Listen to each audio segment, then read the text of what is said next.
ಹಳದಿ ಅಂದರೆ ಗುರು, ಗಂಡು, ಬಿಳಿ ಅಂದರೆ ಹೆಣ್ಣು. ಗೊತ್ತಾಯ್ತಲ್ಲ, ಗಂಡು ಹೆಣ್ಣಿಂದ ಈ ಪ್ರಪಂಚ ಚೆನ್ನಾಗಿರಲಿಕ್ಕೆ ಸಾಧ್ಯ.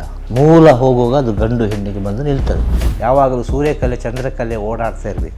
ಮನುಷ್ಯನ ಒಳಗಿನ ಜರ್ನಿಗೆ ಅದು ಬಹಳ ಮುಖ್ಯ. ಆ ರೀತಿ ಸೂರ್ಯಕಲೆ ಚಂದ್ರಕಲೆಯನ್ನು ಸರಿಯಾಗಿ ಒಬ್ಬ ಅಭ್ಯಾಸ ಮಾಡಿದವ ಅವನು ಆಂಜನೇಯನಾಗಿ ಆಡಲಿಕ್ಕೆ ಸಾಧ್ಯ. ಈ ಪ್ರಪಂಚದಲ್ಲಿ ಈ ಗಂಟೆ ಗಳಿಗೆ, ಈ ಖಗೋಳಶಾಸ್ತ್ರ ಇಂಥ ವಿಚಾರಗಳೆಲ್ಲ ಉಂಟಲ್ವ, ಸೌರ ವಿಜ್ಞಾನ ಇಂಥ ವಿಚಾರಗಳನ್ನೆಲ್ಲ ಮೊದಲು ಜ್ಞಾನಿಗಳು ಕಂಡುಕೊಂಡದ್ದು ಕೋಳಿ. ಈ ಸತ್ಯವನ್ನೆಲ್ಲ ಪ್ರಪಂಚಕ್ಕೆ ಹೇಳಿಕೊಟ್ಟವರೊಬ್ಬರಿದ್ದಾರಲ್ವ, ಅವರಿಗೆ ಹಾಕಿದ ಧ್ವಜ ಓಂಕಾರ ಧ್ವಜ. ಪರಬ್ರಹ್ಮ ಸ್ವರೂಪ ಗುರು, ಆದಿ ಸ್ವರೂಪ, ಮೂಲ ಸ್ವರೂಪ ಓಂಕಾರ ಸ್ವರೂಪ ಅಂತ ಹೇಳಿ ಆ ಮೂಲ ಬಿಂದುವಿನಿಂದ ಹೊರಗೆ ಬರುವಾಗ ಬಂದಂಥ ವಿಚಾರ.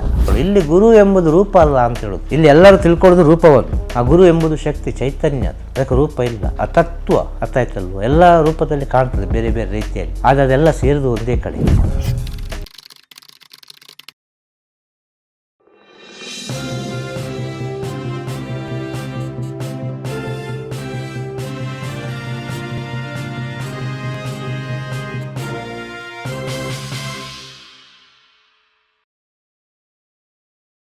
ನಾವಿಲ್ಲಿಯ ಸಂಸ್ಥಾನದ ಬಗ್ಗೆ ಅಥವಾ ಪ್ರಥಮವಾಗಿ ಇಲ್ಲಿ 3 ಧ್ವಜ 2 ಬಣ್ಣದಲ್ಲಿ ನೋಡಿದೆ ನಾನು. ಅಲ್ಲಿಂದ ತಾವು ಮಾತು ಆರಂಭಿಸಿದರೆ ಸತ್ಯವಾದ ವಿಚಾರ. ಅರ್ಥ ಆಯ್ತಲ್ವ?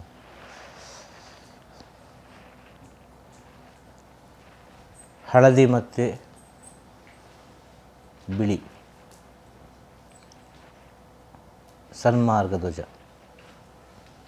ನಮ್ಮ ಗುರು ಪರಂಪರೆಯಲ್ಲಿ ಹೇಳಿಕೊಟ್ಟಂಥ ವಿಚಾರ. ಆದ ಕಾರಣ ಇಲ್ಲಿ ಬರುವ ಭಕ್ತರುಗಳಿಗೆ ವಿಶೇಷ ದಿನಗಳಲ್ಲಿ, ಅರ್ಥ ಆಯ್ತಲ್ಲ, ಮತ್ತು ಅವರ ಇಚ್ಛೆ ಇಲ್ಲೇ ಇದ್ದು ಸೇವೆ ಮಾಡೋರಿಗೆ ಕಂಪಲ್ಸರಿ ಆ ಸನ್ಮಾರ್ಗದ ಒಂದು ಚಿಹ್ನೆಯ ಬಣ್ಣದ ಒಂದು ವಸ್ತ್ರ ಹಾಕಬೇಕು. ಹಳದಿ ಮತ್ತು ಬಿಳಿ ವಸ್ತ್ರ. ಇದು ಸನ್ಮಾರ್ಗ. ಸನ್ಮಾರ್ಗ ಅಂದರೆ ಹಳದಿ ಅಂದರೆ ಗುರು, ಗಂಡು, ಬಿಳಿ ಅಂದರೆ ಹೆಣ್ಣು. ಅರ್ಥ ಆಯ್ತಲ್ಲ, ಗಂಡು ಹೆಣ್ಣಿಂದ ಈ ಪ್ರಪಂಚ ಚೆನ್ನಾಗಿರಲಿಕ್ಕೆ ಸಾಧ್ಯ. ಮೂಲ ಹೋಗುವಾಗ ಅದು ಗಂಡು ಹೆಣ್ಣಿಗೆ ಬಂದು ನಿಲ್ತದೆ. ಅರ್ಥ ಆಯ್ತಲ್ಲ, ಸೃಷ್ಟಿಗೆ ಮೂಲ ಕಾರಣ. ಇನ್ನೊಂದು ಧ್ವಜ ಧರ್ಮಧ್ವಜ. ಆ ಧರ್ಮಧ್ವಜದ ಬಣ್ಣ ಕೆಂಪು. ಆಂಜನೇಯ ಇದ್ದಾನೆ, ಅದರಲ್ಲಿ ಆಂಜನೇಯ ಇದ್ದಾನೆ, ಸೂರ್ಯ ಇದ್ದಾನೆ, ಚಂದ್ರ ಇದ್ದಾನೆ, ಒಂದು ಕುಕ್ ಕೂಡ ಉಂಟು, ಕೋಳಿ ನೋಡಿದೆ ಆ ಧ್ವಜದಲ್ಲಿರೋದು. ಈ ಪ್ರಪಂಚವನ್ನು ಕಾಯಬೇಕಾದ್ರೆ ಆ ರೀತಿ ಇರಬೇಕು ನೀವು. ಅಷ್ಟು ಬೆಂಕಿಯಾಗಿರಬೇಕು ನೀವು, ಎಚ್ಚರದಲ್ಲಿರಬೇಕು. ಅರ್ಥ ಆಯ್ತು? ಈ ಪ್ರಪಂಚ ನೀನು ಕಾಯಬೇಕಾದ್ರೆ ಏನಿರಬೇಕು ನಿನ್ನಲ್ಲಿ? ಯಾವಾಗಲೂ ಸೂರ್ಯಕಲೆ ಚಂದ್ರಕಲೆ ಓಡಾಡ್ತಾ ಇರಬೇಕು, ಪ್ರಾಣಾಯಾಮ. ಅರ್ಥ ಆಯ್ತಲ್ವ? ಅದು ಸೂರ್ಯಚಂದ್ರ, ಅದು ಈ ಪ್ರಪಂಚಕ್ಕೆ ತಂದೆ ತಾಯಿ ಅಂತೇಳಿ ಒಂದು ರೀತಿಯಲ್ಲಿ ಮನುಷ್ಯನ ಒಳಗಿನ ಜರ್ನಿಗೆ ಅದು ಬಹಳ ಮುಖ್ಯ. ಆ ರೀತಿ ಸೂರ್ಯಕಲೆ ಚಂದ್ರಕಲೆಯನ್ನು ಸರಿಯಾಗಿ ಒಬ್ಬ ಅಭ್ಯಾಸ ಮಾಡಿದವ, ಅರ್ಥ ಆಗ್ತದ, ಅವನು ಆಂಜನೇಯನಾಗಿ ಆಡಲಿಕ್ಕೆ ಸಾಧ್ಯ. ಆಂಜನೇಯ ಅಂದರೆ ಅಲ್ಲಿ ಏನಂದರೆ ಸುಷುಮ್ನ ನಾಡಿ. ಅರ್ಥ ಆಯ್ತಲ್ವ? ಅದು ಅಷ್ಟಮ ಸಿದ್ಧಿ, ಅದು ಮುಖ್ಯ ಪ್ರಾಣ. ಅದಿಲ್ಲದೆ ಯಾವುದೂ ಇಲ್ಲ ಅಂತೇಳಿ, ಆಂಜನೇಯ ಇಲ್ಲದೆ ಯಾವುದೂ ಇಲ್ಲ ಎಂಬ ಸ್ಥಿತಿ. ಈ ಪ್ರಪಂಚದಲ್ಲಿ ಈ ಗಂಟೆ ಗಳಿಗೆ, ಈ ಖಗೋಳಶಾಸ್ತ್ರ ಇಂಥ ವಿಚಾರಗಳೆಲ್ಲ ಉಂಟಲ್ವ, ಸೌರ ವಿಜ್ಞಾನ ಇಂಥ ವಿಚಾರಗಳನ್ನೆಲ್ಲ ಮೊದಲು ಜ್ಞಾನಿಗಳು ಕಂಡುಕೊಂಡದ್ದು ಕೋಳಿಯಿಂದ. ಆ ಸಮಯವನ್ನು, ಕಾಲವನ್ನು ಕಂಡುಹಿಡಿದದು. ಅದು ಹೊತ್ತೊತ್ತಿಗೆ ಆಯಾ ಗಂಟೆಗೆ ಒಂದೊಂದು ರೀತಿ ಕೂಗ್ತದೆ. ಅದು ಜ್ಞಾನಿಗಳಿಗೆ ಅರ್ಥ ಆಗ್ತದೆ. ಇಂದಿನ ಋಷಿಮುನಿಗಳ ಕಾಲದಲ್ಲಿ ನೀವು ಕೇಳಿರ್ಬೋದು, ಗೌತಮ ಋಷಿ ಅಂತ ಕಥೆಯಲ್ಲಿ ಕೇಳಿರ್ಬೋದು. ಅದೇ ರೀತಿ ಕೆಲವು ಜ್ಞಾನಿಗಳ ಕಥೆಯಲ್ಲಿ ನೀವು ಕೇಳಿರ್ಬೋದು. ಅರ್ಥ ಆಯ್ತಾ? ಕೋಳಿ ಕೂಗಿತು ಅಂತೇಳಿ, ಕೋಳಿ ಜಾಮ ಅಂತ ಹೇಳ್ತೇವೆ, ವಿಷಯ ಹೇಳೋದು. ಅದರಲ್ಲಿ ಇನ್ನಷ್ಟು ಸತ್ಯ ಇದೆ ಬೇಕಾದಷ್ಟು. ಅದಕ್ಕೆ ಧರ್ಮಧ್ವಜ. ಧರ್ಮವನ್ನು ನೀನು ಕಾಪಾಡಬೇಕಾ, ಮೊದಲು ನಿನ್ನ ಒಳಗೆ ನೀನು ಅಧ್ಯಯನ ಮಾಡು. ನಿನ್ನ ಒಳಗೆ ನೀನು ಅಧ್ಯಯನ ಮಾಡಿದರೆ ಈ ಕಾಲಕ್ಕೆ ಏನೇನು ಬೇಕು ಅದನ್ನು ಮಾಡಲಿಕ್ಕೆ ಆಗ್ತದೆ. ಕಾಲವನ್ನು ತಿಳಿದುಕೋ ನೀನು, ಅದು ನಿನ್ನಿಂದ ಸಾಧ್ಯ ಉಂಟು. ಧರ್ಮಧ್ವಜಕ್ಕೆ ಕೊಟ್ಟ ವಾಹನ ಯಾವುದು? ಸಿಂಹ. ವೀರನಾಗಿರು ನೀನು, ಏನಾದರೂ ಸರಿ. ಸಿಂಹ ಹೇಗೆ ಹಸಿವೆ ಆದರೆ ಮಾತ್ರ ಊಟ ಮಾಡ್ತದೆ ಬೇಟೆಯಾಡಿ. ಹಸಿವೆ ಇಲ್ಲ ಅಂತೇಳಿದರೆ ಅದರ ಮೇಲೆ ಇಲಿ ಓಡಿದರೂ ಮುಟ್ಟುವುದಿಲ್ಲ ಅದನ್ನು, ಅದಕ್ಕೆ ಬೇಡ. ಅದು ರಾಜ, ಕಿಂಗ್. ದೇಶವನ್ನು ಕಾಪಾಡಬೇಕಾ? ನೀನೊಂದು ಲೀಡರ್ ಆಗಬೇಕು. ಧರ್ಮವನ್ನು ಕಾಪಾಡಬೇಕಾ? ನೀನೊಂದು ಲೀಡರ್ ಆಗಬೇಕು, ಕಿಂಗ್ ಆಗಬೇಕು. ನೀನು ಒಂದು ಹೆಜ್ಜೆ ಮುಂದೆ ಇಡಬೇಕು.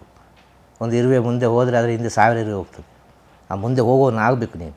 ಮುಂದೆ ನೀನು ಹೋಗಬೇಕು ಅಂತ ಹೇಳಿದರೆ ನಿನ್ನನ್ನು ನೀನು ನಂಬಬೇಕು. ನಿನಗೆ ಆತ್ಮವಿಶ್ವಾಸ ಇರಬೇಕು, ತನ್ನಂಬಿಕೆ ಇರಬೇಕು. ಆ ತನ್ನಂಬಿಕೆ ಬರಬೇಕಾದ್ರೆ ನಿನ್ನ ಒಳಗಿನ ಅಧ್ಯಯನವನ್ನು ನೀನು ಮಾಡಲೇಬೇಕು. ಅಂಥವನಿಂದ ಸಾಧ್ಯ ಈ ಧರ್ಮವನ್ನು ಕಾಪಾಡಲಿಕ್ಕೆ ಅಂತೇಳಿ. ಸನ್ಮಾರ್ಗ ಧ್ವಜಕ್ಕೆ ಕೊಟ್ಟ ವಾಹನ ಯಾವುದು? ಆನೆ. ಅದಿನ್ನೂ ಆಗಲಿಲ್ಲ ಅಲ್ಲಿ. ಯಾವಾಗ ಭಗವಂತ ಕೊಡ್ತಾನಾಗ ಮುಂದೆ ಆಗುವ ವಿಚಾರವನ್ನು ಹೇಳೋದು. ನಮ್ಮ ಗುರು ಪರಂಪರೆ ಬಂದ ವಿಚಾರ. ಆನೆ ಅಂದರೆ ಸಂಸಾರಕ್ಕೆ ಸಂಬಂಧಪಟ್ಟದ್ದು. ಅರ್ಥ ಆಯ್ತಲ್ವ? ಸಸ್ಯಾಹಾರಿ, ಬಹಳ ಬುದ್ಧಿಶಾಲಿ. ಗಣಪತಿ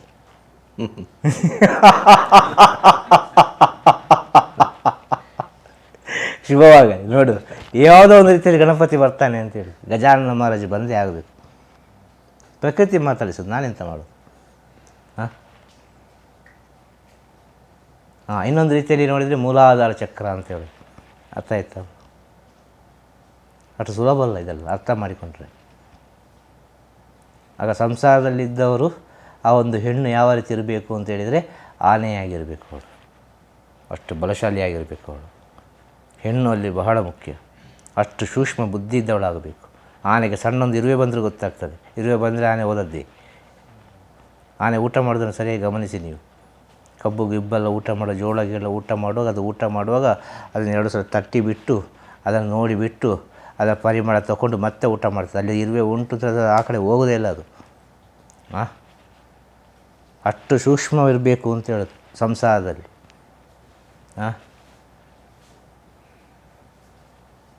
ಸುಲಭ ಅಲ್ಲ ಆ ಸಂಸಾರ. ಇಲ್ಲಿ ಈ ರೀತಿ ಇರು. ಪ್ರಪಂಚದಲ್ಲಿ ಬರುವ ಸಿಂಹದ ಆಗಿರು.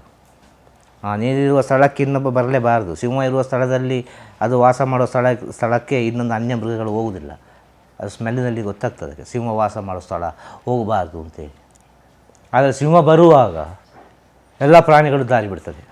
ಸಿಂಹ ಬಂತು ಅಂತೇಳಿ ಕಾಡಿನ ರಾಜ ಅಂತ ಹೆಸರಿಟ್ಟರು ಅಲ್ವಾ? ಒಂದೇ ವಿಚಾರ. ಈ ಸತ್ಯವನ್ನೆಲ್ಲ ಪ್ರಪಂಚಕ್ಕೆ ಹೇಳಿಕೊಟ್ಟು ಒಬ್ಬರಿದ್ದಾರಲ್ವ, ಅವರಿಗೆ ಹಾಕಿದ ಧ್ವಜ ಓಂಕಾರ ಧ್ವಜ. ಅದು ಎದುರಿರೋ ಧ್ವಜ, ಅದು ಯೆಲ್ಲೋ ಕಲರಲ್ಲಿರುವಂಥದ್ದು ಧ್ವಜ, ಓಂಕಾರ ಧ್ವಜ. ಓಂಕಾರ ಧ್ವಜ ಅಂದರೆ ಪರಬ್ರಹ್ಮ ಸ್ವರೂಪ, ಗುರು, ಆದಿ ಸ್ವರೂಪ, ಮೂಲ ಸ್ವರೂಪ, ಓಂಕಾರ ಸ್ವರೂಪ ಅಂತೇಳಿ. ಆ ಮೂಲ ಬಿಂದುವಿನಿಂದ ಹೊರಗೆ ಬರುವಾಗ ಬಂದಂಥ ವಿಚಾರ.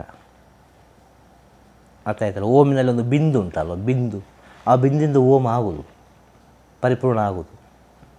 ಆ ಬಿಂದಿನಿಂದ ಬರ್ತದೆ ಹೊರಗೆ. ಆ ಹೊರಗೆ ಬರುವ ವಿಚಾರವನ್ನು ತಿಳಿದವನು ಗುರು ಮಾತ್ರ. ಎಲ್ಲಿಂದ ಬಂತು ಎಲ್ಲಿಗೆ ಹೋಗಿ ಮುಟ್ಟುತ್ತದೆ ಅಂತೇಳಿ. ಅದು ಗುರುತತ್ವ. ಧ್ವಜ ಅಂತೇಳಿದರೆ ಗುರುತತ್ವ. ಅದು ನಮ್ಮನ್ನು ಬಿಟ್ಟು ಎತ್ತರದಲ್ಲಿ ಆಗ್ತಾ ಉಂಟು, ಯಾವುದಕ್ಕೆ ಸಂಬಂಧ ಇಲ್ಲ. ಅದು ಭಾಳ ಎತ್ತರದಲ್ಲಿ ಉಂಟು, ಪ್ರಕೃತಿಯಾಗಿ ಉಂಟು ಅಂತೇಳಿ ಅಲ್ವಾ? ಧ್ವಜ ಅಂತೇಳಿದರೆ ಗುರುತತ್ವ. ಇಲ್ಲಿ ಸನ್ಮಾರ್ಗ ಧ್ವಜ, ಧರ್ಮಧ್ವಜ, ಓಂಕಾರ ಧ್ವಜ ಅಂತ 3 ಧ್ವಜ. ಇದನ್ನು ಗುರುಪೂಜೆ ಸಮಯದಲ್ಲಿ, ಅರ್ಥ ಆಯ್ತಲ್ವ? ಧ್ವಜವನ್ನು ಇಳಿಸಿ ಪುನಃ ಧ್ವಜ ಕಟ್ಟೋದು. 2 ಗುರುಪೂಜೆ ನಡೀತದೆ ವರ್ಷದಲ್ಲಿ. ಒಂದು ತೈ ಪೂಜೆ, ಇನ್ನೊಂದು ಗುರುಪೂಜೆ ಅಂತ. ಇದು ಸೂಕ್ಷ್ಮ ಉಂಟು, ಆಮೇಲೆ ಹೇಳುವ ಎಲ್ಲ. ಗುರು ಪೌರ್ಣಿಮೆ ದಿನ ಗುರುಪೂಜೆ ನಡೆಯುವುದು. ತಿಳಿದ ಭಕ್ತರು ಬಂದು ಏನೋ ಒಂದು ಅವರ ಕೈಲಾದ ಸೇವೆ ಮಾಡಿ, ಗುರುವಿಗೊಂದು ಅಭಿಷೇಕ ಎಲ್ಲ ಮಾಡಿ, ಒಂದು ಸ್ನಾನ ಎಲ್ಲ ಮಾಡಿಸಿ, ಪಳ ಮಾಡಿ, ಒಳ್ಳೆ ರಾಜನಿಗೆ ಮಾಡಿ, ಅಲಂಕಾರ ಮಾಡಿ, ಎಲ್ಲರಿಗೆ ವಸ್ತ್ರದಾನ, ಅನ್ನದಾನ, ಗೋದಾನ, ಭೂದಾನ ಎಲ್ಲ ಮಾಡಿ ಗುರುವನ್ನು ಪ್ರಪಂಚಕ್ಕೆ ತೋರಿಸುವ ಸ್ಥಿತಿ ಅದು ಗುರು ಪೌರ್ಣಿಮೆ ದಿನ. ಅನಂತ ಕೋಟಿ ಬ್ರಹ್ಮಾಂಡ ನಾಯಕ ಮಹಾರಾಜಾದಿರಾಜ ಯೋಗಿರಾಜ ಮಹಾಪ್ರಭು ಪರಬ್ರಹ್ಮ ಸಚಿದಾನಂದ ಸಮರ್ಥ ಸದ್ಗುರು ನಿಮ್ಮ ನಿಮ್ಮ ಅಂತರಾತ್ಮದ ಗುರುಗಳು. ಅಷ್ಟೇ. ನಿಮ್ಮ ನಿಮ್ಮ ಅಂತರಾತ್ಮದ ಗುರುಗಳು. ಇಲ್ಲಿ ಗುರು ಎಂಬುದು ರೂಪ ಅಲ್ಲ ಅಂತ ಹೇಳೋದು. ಇಲ್ಲಿ ಎಲ್ಲರೂ ತಿಳ್ಕೊಳ್ಳೋದು ರೂಪವನ್ನು. ಆ ಗುರು ಎಂಬುದು ಶಕ್ತಿ, ಚೈತನ್ಯ. ಅದು ಅದಕ್ಕೆ ರೂಪ ಇಲ್ಲ. ಆ ತತ್ವ ಅರ್ಥ ಆಯ್ತಲ್ವ? ಎಲ್ಲ ರೂಪದಲ್ಲಿ ಕಾಣ್ತದೆ ಬೇರೆ ಬೇರೆ ರೀತಿಯಲ್ಲಿ, ಆದರೆ ಅದೆಲ್ಲ ಸೇರಿದು ಒಂದೇ ಕಡೆ. ಅರ್ಥ ಆಯ್ತಲ್ವ? ಅದೊಂದು ಶಕ್ತಿ. ಆ ಶಕ್ತಿ ಅನೇಕ ತತ್ವದಲ್ಲಿ ಬರೋದು ರೂಪಗಳಾಗಿ ಪರಿವರ್ತನೆಯಾಗಿ ಇದು ಸರಿ, ಅದು ಸರಿ, ಅದು ಸರಿ, ಇದು ಸರಿ ಅಂತ ಹೇಳೋದು ಅಲ್ವಾ? ವಿಷಯ ಹೇಳೋದು ನಾನು. ಹೌದು. ಈಗ ಈ ಸ್ಥಿತಿಯಲ್ಲಿ ಮಾತಾಡಬೇಕು ಅಂತ ಹೇಳಿದರೆ ಈ ಕಾಲ ಸ್ಪಂದಿಸಬೇಕಲ್ಲ. ಈ ಕಾಲ ಸ್ಪಂದಿಸದಿದ್ದರೆ ಮಾತಾಡಲಿಕ್ಕಾಗ್ತದ? ಆಗ ಇಷ್ಟು ಜನ ಮುಂದೆ ಕೂತ್ಕೊಂಡಿದ್ದಾರೆ ಅಂತ ಹೇಳಿದರೆ, ನೀನು ನನ್ನ ಮುಂದೆ ಕೂತ್ಕೊಂಡಿದ್ದೀನಿ ಅಂತ ಹೇಳಿದರೆ ಇದಕ್ಕೊಂದು ಕಾರಣ ಇರಬೇಕಲ್ಲ. ಹೌದು. ಸುಮ್ಮನೆ ಬಂದು ಕೂತ್ಕೊಳ್ಳಿಕ್ಕಾಗ್ತದೆ ನಿನಗೆ? ಸುಮ್ಮನೆ ಬಂದು ಇದನ್ನೆಲ್ಲ ಮಾತಾಡಲಿಕ್ಕಾಗ್ತದ? ಹೌದಿಲ್ಲ. ಏನೋ ಒಂದು ಒಳಗೆ ನಾಟಿದ ಕಾರಣ ತಾನೆ. ಅದು ಈ ರೂಪದಲ್ಲಿ ನಾಟಬೇಕು ಅಂತ ಇತ್ತು, ಈ ರೂಪದಲ್ಲಿ ನಾಟುತ್ತಾ ಉಂಟು ಅಷ್ಟೇ. ಅವರವ್ರಿಗೆ ಯಾವ್ಯಾವ ರೂಪದಲ್ಲಿ ನಾಟಬೇಕು ಅಂತ ಉಂಟು ಆಯಾ ರೂಪದಲ್ಲಿ ನಾಟುತ್ತದೆ. ಸ್ಥಿತಿಯೆಲ್ಲ ಒಂದೇ. ಹೌದು. ಅರ್ಥ ಆಯ್ತಾ? ಸೂರ್ಯ ಒಬ್ಬನೇ. ಸೂರ್ಯನ ಕಿರಣ ನಮ್ಮನ್ನು ಮುಟ್ಟುವುದು. ಸೂರ್ಯ ನಮ್ಮನ್ನು ಮುಟ್ಟುವುದಿಲ್ಲ. ಹಾಗೆ ಗುರು ಒಂದೇ. ಆ ಗುರುವಿನ ಜ್ಞಾನ ಸಾವಿರ ಕಿರಣಗಳಾಗಿ, ಸೂರ್ಯನ ಕಿರಣಗಳಾಗಿ ಅಲ್ಲಲ್ಲದು ಗುರು ಚೈತನ್ಯಗಳು, ಅಂಶಗಳು ಉತ್ಪತ್ತಿ ಆಗ್ತದೆ, ಕಾಣಿಸಿಕೊಳ್ತದೆ. ಅವ್ರು ಹೇಗೋ ಒಂದು ಬೀಜ ಹಾಕ್ತಾರೆ ಅಲ್ಲಿ, ಯಾವುದೋ ಒಂದು ರೀತಿಯಲ್ಲಿ ಬೀಜ ಹಾಕಿ ಹೋಗ್ತಾರೆ ಅವರು, ಹೀಗೆ ಆಗಲಿ ಅಂತೇಳಿ. ಒಂದು ಸಂಸಾರಸ್ಥರು ಬರ್ತಾರೆ, ಮಕ್ಕಳಾಗಲಿಲ್ಲ ಅಂತ ಹೇಳ್ತಾರೆ. ಆ ಮಕ್ಕಳಾಗೋ ಸ್ಥಿತಿ ಇದ್ದರೆ ಒಂದು ಬ್ಲೆಸ್ ಮಾಡ್ತಾರೆ, ಆಶೀರ್ವಾದ ಮಾಡ್ತಾರೆ. ಹುಟ್ಟುವ ಮಗು ದೇಶಕ್ಕೂ ಜಗತ್ತಿಗೂ ಒಳ್ಳೆಯದಾಗಲಿ ಅಂತೇಳಿ. ಅದು ಅಂತರಾತ್ಮೆಯಿಂದ ಆಗೋ ವಿಚಾರ. ಅದು ತನ್ನಿಂತಾನಾಗಿ ಆ ವಯಸ್ಸಾಗುವುದು ಅದೇ ರೀತಿ ಚೇಂಜ್ ಆಗ್ತದೆ. ಅದು ಆಟೋಮೆಟಿಕ್ಕಾಗಿ ಹೋಗುತ್ತದೆ. ಇದೆಲ್ಲ ಪ್ಲ್ಯಾನಿಂಗಲ್ಲೂ ಅಲ್ಲ, ಒಂದು ಈಗಿನ ಎಲ್ಲ ವಿಷಯ ಎಲ್ಲ ಉಂಟಲ್ಲ ಅದರೆಲ್ಲ ಆಗೋದಲ್ಲ. ಅದು ಅದರ ಸತ್ಯದಲ್ಲಿ ಆಗೋದು. ಅದು ಸಡನ್ನಾಗಿ ಬಂದುಬಿಡೋದು ಬಾಯಲ್ಲಿ. ಅದು ಯೋಚನೆ ಮಾಡಿಲ್ಲ, ಇವ್ರಿಗೆ ಇದೇ ಆಶೀರ್ವಾದ ಮಾಡು, ಇವ್ರಿಗೆ ಇದೇ ವರ ಕೊಡು ಅಂತಿಲ್ಲ. ಆ ಕ್ಷಣದಲ್ಲಿ ಎಂತ ಬಂತು ಅದೇ. ಆ ಕಳ್ಳ ಅಂತ ಹೇಳುವಾಗ ಹೇಳಿಬಿಡ್ತಾರೆ ಕಳ್ಳ ಅಂತೇಳಿ. ಅರ್ಥಾಯ್ತಾ? ಪವಿತ್ರ ಅಂತ ಹೇಳಿಬಿಡ್ತಾರೆ. ಏನೊಂದು ಹೇಳಿಬಿಡ್ತಾರೆ, ಪವಿತ್ರನಾಗಪ್ಪ, ಸಂತೋಷವಾಗಿ ರೋಗ ಜಯವಾಗ್ತದೆ ಅಂತೇಳಿ. ಆ ಕ್ಷಣ ಅರ್ಥ ಆಗ್ತದೆ. ಬೇರೆ ಏನು ಕೇಳಲಿಕ್ಕಿದೆ? ತಿರುಚಿಟ್ರಂಬಲಂ, ಗುರುವೇ ಶರಣಂ. ನನ್ನ ಹೆಸರು ಹೇಮಾ, ನಮ್ಮ ಹಸ್ಬೆಂಡ್ ಹೆಸರು ದೀಪಕ್ ಅಂತ. ನಮ್ಮದು ನಂಜನಗೂಡು. ಅಲ್ಲಿಂದ ನನಗೆ ಮೊದಲು ಗುರು ಪರಂಪರೆ ಅಂದರೆ ಏನು ಅಂತಲೇ ಗೊತ್ತಿರಲಿಲ್ಲ. ನಾವು ದೇವಸ್ಥಾನಕ್ಕೆ ಹೋಗೋದು, ನಾರ್ಮಲಿ ಇರೋದು ಮನೇಲಿ, ಹೌಸ್ ವೈಫು ನಾರ್ಮಲಿ ಇರೋದು ಮಾಡ್ತಿದ್ದೆ. ನನಗೆ ಅಷ್ಟು ಏನು ಗುರು ಬಗ್ಗೆ ಏನು ಗೊತ್ತೇ ಇರಲಿಲ್ಲ ಫಸ್ಟ್ ಆಫ್ ಆಲ್. ಆದರೆ ನನ್ನ ಹಸ್ಬೆಂಡಿಗೆ, ಅವರಿಗೆ ಗುರು ಬಗ್ಗೆ ಮುಂಚೆಯಿಂದನೂ ತುಂಬ ಭಕ್ತಿ. ಈಗ ಅವರು ಗುರುಗಳು ಅಂತ ಹೇಳಿದ್ರೆ ಗುರುಗಳ ಬಗ್ಗೆ ಭಕ್ತಿ, ಮತ್ತು ಅವ್ರ ಬಗ್ಗೆ ತುಂಬ ಹೇಳ್ತಾಯಿದ್ರು. ನನ್ನ ಹತ್ರ ತುಂಬ ಹೇಳ್ತಾಯಿದ್ರು, ಗುರುಗಳಂದರೆ ಹಾಗಿರ್ತಾರೆ, ಹೀಗಿರ್ತಾರೆ, ನಮಗೆ ಒಳ್ಳೆ ಗುರುಗಳು ಸಿಗಬೇಕು, ಅವ್ರ ಸೇವೆ ಮಾಡಬೇಕು, ಹಾಗೆ ಹೇಗೆ ಅಂತ ತುಂಬ ಹೇಳ್ತಾಯಿದ್ರು. ಆಗ ಒಂದು ಟೈಮ್ ಅವರು ಯೂಟ್ಯೂಬ್ ಅಥವಾ ಫ್ರೆಂಡ್ ಮೂಲಕನೋ ಏನೋ ಇಲ್ಲಿಗೆ ನೋಡಿ ಬಂದರು. ಆಮೇಲೆ ಅವರು ತುಂಬ ಒಂದು ವರ್ಷಗಟ್ಟಲೆ ಅವರು ತಿಂಗಳ ಬಂದು ಅವಾಗವಾಗ ಸೇವೆ ಮಾಡ್ತಾಯಿದ್ರು. ಇಲ್ಲಿ ತುಂಬ ಗುರುಗಳನ್ನ ಇಷ್ಟ ಆಗಿ ಇವರೇ ನನ್ನ ಗುರುಗಳು ಅಂತ ಹೇಳ್ಬಿಟ್ಟು ತುಂಬ ಸೇವೆ ಮಾಡ್ತಾಯಿದ್ರು. ನಾನು ಅಷ್ಟಾಗಿ ಹೆಚ್ಚಾಗಿ ಬರ್ತಾ ಇರಲಿಲ್ಲ, ನನಗೆ ಅಷ್ಟೊಂದು ನಂಬಿಕೆ ಇರಲಿಲ್ಲ. ಬಟ್ ನನಗೆ ಮುಂಚೆಯಿಂದನೂ ಗೊತ್ತಿರಲಿಲ್ಲ ಗುರುಗಳ ಬಗ್ಗೆ. ಆಮೇಲೆ ಅವರು ನನಗೆ ಬಂದ್ಬಿಟ್ಟು ಒಂದು ಸಲ, ನಾನು ಲಾಸ್ಟ್ ಇಯರ್ ಇಲ್ಲಿಗೆ 2.5 ವರ್ಷ ಆಯಿತು ನಾವು ಬರೋಕ್ಕೆ ಸ್ಟಾರ್ಟ್ ಮಾಡಿ. 2.5 ಕ್ರಾಸ್ 3 ವರ್ಷ ಆಯಿತು. ಆವಾಗ ನಾನು 2 ಮಂತ್ಸ್ ಪ್ರೆಗ್ನೆಂಟ್ ಇದ್ದೆ. ಆಗ ಇಲ್ಲಿಗೆ ನಮ್ಮ ಮನೆಯವ್ರು ಕಂಟಿನ್ಯೂಸ್ಲಿ ಬರುವಾಗ ಇಲ್ಲಿ ಗುರುಗಳೇನು ಹೇಳಿದ್ರು, ಹಿಂಗೆ ನಮ್ಮ ವೈಫ್ ಪ್ರೆಗ್ನೆಂಟ್ ಅಂತ ಹೇಳಿದಾಗ ಹೋಗಿ ಬರೋಣ ಒಂದು ಸಲ ಅಂತ ಹೇಳಿದ್ರು ನಮ್ಮ ಮನೆಯವರು. ಗುರುದೇವರು ಸರಿ ಕರ್ಕೊಬಾ ಅಂತ ಹೇಳಿದ್ದಕ್ಕೆ ಬಂದ್ವಿ. ಇಲ್ಲಿ ಬರುವಾಗ ನನಗೆ ಸ್ವಲ್ಪ ಹೆಲ್ತ್ ಇಶ್ಯೂ ಇತ್ತು. ಈ ಜರ್ನಿ ಮಾಡಬಾರ್ದು ಅಂತ ಹೇಳಿದರು. ನಂಗೆ ನಾರ್ಮಲಿ ಅಲ್ಲೇ ಸಣ್ಣ ಪುಟ್ಟ ರೋಡಲ್ಲಿ ಓಡಾಡಿದ್ರೆ ಹೊಟ್ಟೆ ನೋವು ಬರ್ತಾಯಿತ್ತು, ಹೆಲ್ತ್ ಇಶ್ಯೂ ಇರೋದ್ರಿಂದ. ಬಟ್ ಇಲ್ಲಿ ರೋಡು ಆವಾಗ ಮಳೆಗಾಲ ಆಗಿರೋದ್ರಿಂದ ತುಂಬ ಅಂದರೆ ತುಂಬ ಹಾಳಾಗೋಗಿತ್ತು ರೋಡು. ಈ ರೋಡಲ್ಲಿ ಬರೋಕ್ಕೆ ನನಗೆ ತುಂಬ ಭಯ ಆಗ್ತಿತ್ತು, ನಾನು ಬರಲ್ಲ ಅಂತಲೇ ಹೇಳಿದ್ದೆ ಸ್ಟಾರ್ಟಿಂಗು ಫಸ್ಟು. ಆಮೇಲೆ ನನ್ನ ಮನೆಯವರು ಇಲ್ಲ ಗುರುಗಳು ನೋಡಲೇಬೇಕು ನೀನು, ಬಾ ಹೋಗೋಣ, ಹೋಗಲೇಬೇಕು, ಬಾ ಅಂತ ತುಂಬ ಒತ್ತಾಯ ಮಾಡಿ ಬಲವಂತದಿಂದ ಕರ್ಕೊಬಂದಿದ್ದು ಫಸ್ಟ್ ಟೈಮು. ಆಮೇಲೆ ಇಲ್ಲಿ ರೋಡೆಲ್ಲ ನೋಡಿ ನಾನು ಫಸ್ಟ್ ಗಾಬರಿ ಆಗೋದೆ, ಏನೋ ಆಗೋಗುತ್ತೆ, ಇಲ್ಲ ನಾನು ಬರೋದಿಲ್ಲ ಅಂತಲೇ ಹೇಳ್ತಾ ಇದ್ದೆ.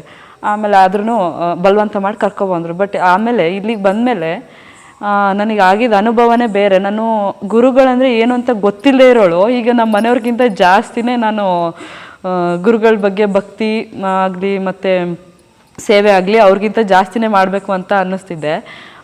ಅದು ಯಾವಾಗ ಅಂದರೆ ಅಲ್ಲಿಂದ ಫಸ್ಟ್ ನಾನು ಪ್ರೆಗ್ನೆಂಟ್ ಇದ್ದಾಗ ಅವಾಗ ಬಂದನಲ್ಲ, ಒಂಚೂರು ಏನೋ ಒಂದು ಪಿನ್ ಪಾಯಿಂಟ್ ನಂಗೆ ಏನೂ ಆಗಲಿಲ್ಲ. ಅದಕ್ಕಿಂತ ನಾನು ಮೊದಲಿಗಿಂತ ಆರೋಗ್ಯ ಇನ್ನೂ ಇಲ್ಲಿಗೆ ಬಂದು ಹೋದ್ಮೇಲೆ ಆರೋಗ್ಯ ಇನ್ನೂ ತುಂಬ ಚೆನ್ನಾಗಾಯಿತು ನನಗೆ. ಅಂದರೆ ವಾಮಿಟ್ ಆಗೋದು, ತುಂಬ ಸುಸ್ತಾಗಿ ಹುಷಾರಿರ್ತಿಲ್ಲ ನನಗೆ. ಆಮೇಲೆ ಇಲ್ಲಿಗೆ ಬಂದು ಹೋಗಿ ಗುರುಗಳ ಬ್ಲೆಸ್ಸಿಂಗ್ ಎಲ್ಲ ತೊಗೊಂಡೋದ್ಮೇಲೆ ತುಂಬ ಆರೋಗ್ಯ ಎಲ್ಲ ಚೆನ್ನಾಗಾಗಿ ಎಲ್ಲ ಡೆಲಿವರಿ ಎಲ್ಲ ಚೆನ್ನಾಗಾಯಿತು. ಆಮೇಲೆ ಮಗುಗೆ ಗುರುದೇವರೇ ನಮ್ಮ ಮಗುಗೆ ಅನಘಾದೇವಿ ಅಂತ ಹೆಸರಿಟ್ರು, ಇಲ್ಲೇ ನಾಮಕರಣ ಮಾಡಿದ್ವಿ. ಆವಾಗ ಅವಳು ಅಷ್ಟೇ. ಆಮೇಲೆ 9 ತಿಂಗಳು ನಾನು ತಾಯಿ ಮನೇಲಿದ್ದೆ. ಮತ್ತೆ ಬಂದಾಗ ಇಲ್ಲಿಗೆ ಮೊದಲು ಎಲ್ಲ ಮಕ್ಕಳು ಅಮ್ಮ ಅಂತ ಅಂತಾರೆ, ಬಟ್ ನನ್ನ ಮಗಳು ಫಸ್ಟಿಗೆ ತಾತ ಅಂತ ಹೇಳ್ತಿದ್ಲು. ನಮ್ಮ ಮನೇಲಿ ಯಾರೂ ಹಂಗೆ ಏಜ್ ಆದವ್ರು ಯಾರೂ ಇಲ್ಲ, ತಾತ ಅಂತ ನಾವು ಹೇಳ್ಕೊಟ್ಟು ಇಲ್ಲ. ಅವಳು ಇನ್ನು ಸ್ಟಾರ್ಟಿಂಗ್ 9 ತಿಂಗಳಿಗೇ ತಾತ ಅಂತ ಹೇಳ್ತಾ ಇದ್ಲು. ಅಲ್ಲೂ ಆಲ್ಮೋಸ್ಟ್ ಯಾರ ಹತ್ರನೂ ಹೋಗ್ತಾ ಇರಲಿಲ್ಲ. ಇಲ್ಲಿಗೆ ನಾವು ಕರ್ಕೊಬಂದಾಗ ತಾತ ಅಂತ ಹೇಳ್ಬಿಟ್ಟು ಗುರುದೇವ್ರ ಹತ್ರನೇ ಹೋಗ್ತಾ ಇದ್ಲು. ಆವಾಗ ನಮಗೆ ನಮಗೆ ಆಶ್ಚರ್ಯ ಆಗೋಯ್ತು, ಏನು ಈ ಥರ ಗುರುದೇವರು.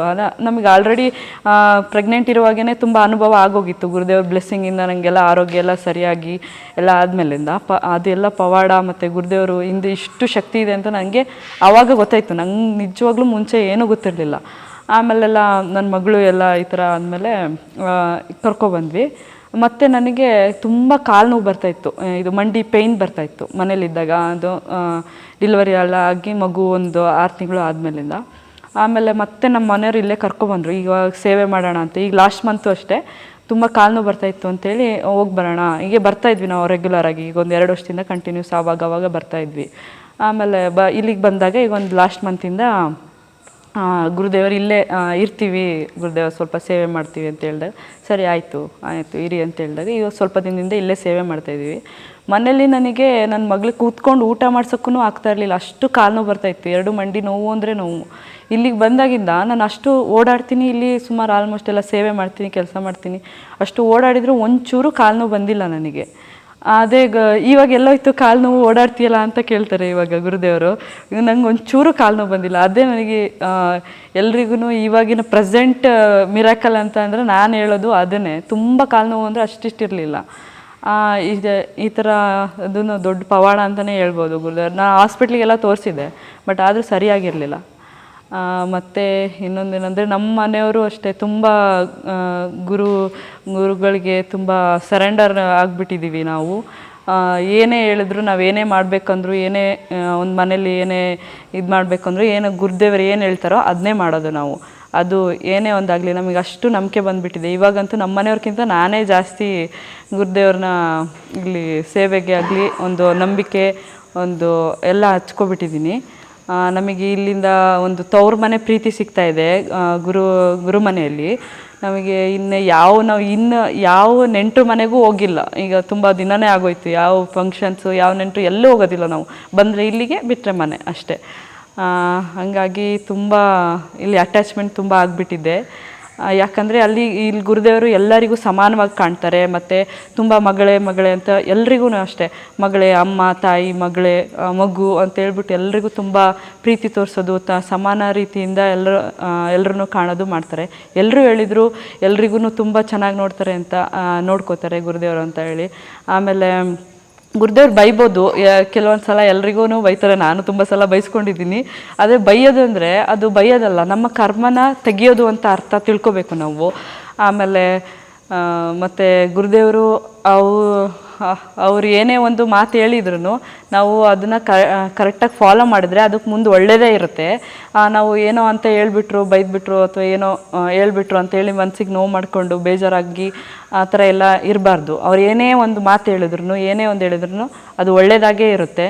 ಆಮೇಲೆ ಅದ್ರ ಹಿಂದೆ ಏನೋ ಒಂದು ರೀಸನೇ ಇರುತ್ತೆ, ಅಥವಾ ನಮ್ಮ ಕಷ್ಟನೋ ಏನೋ ಒಂದು ಪರಿಹಾರ ಮಾಡೋಕ್ಕೇ ಅದು ಒಳ್ಳೇದಿರುತ್ತೆ ಅಂತಲೇ ತಿಳ್ಕೊಂಡು ನಾವು ಇಲ್ಲಿ ಗುರು ಮನೆಯಲ್ಲಿ ಇರಬೇಕಾಗುತ್ತೆ.